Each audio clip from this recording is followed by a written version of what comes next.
hi friends అందరికి ఈ రోజు అయితే మేము ఎక్కడికి వచ్చినామంటే చెప్పు ఎక్కడికి వచ్చినాం అయితే సరదాగా అయితే వేస్తామని కూడా చూద్దామని వచ్చినాం ఎప్పుడు ఇట్లా ఉంటున్నాం కదా సరదాగా అయితే ఇట్లా బయటకు వెళ్దాం పిల్లలతో అని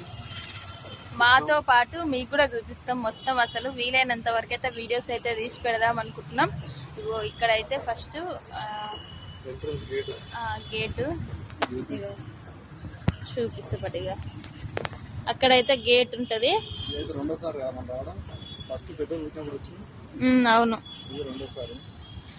అవును ఇది రెండోసారి మేమైతే రావడం కానీ అప్పుడైతే కొంచెం ఇప్పుడైతే మొత్తం చూపిస్తాం మీకు కూడా చూసేయండి ఇదైతే ఫస్ట్ వీడియోనే వచ్చినాం అని తెలవడం కోసం ఈ వీడియో అయితే తీస్తున్నాం ఇంకా లోపల ఏమేమి ఉంటాయి ఎట్లెట్లుంటది మొత్తం అయితే తీసి అయితే చూపిస్తాం ఫ్రెండ్స్ చూద్దాం ఆడ కూడా ఒక వీడియో తీసుకుందాం ఒకవేళ అంకుల్ పర్మిషన్ ఇస్తే ఓకేనా ఫ్రెండ్స్ బాయ్ మరి మీరెంత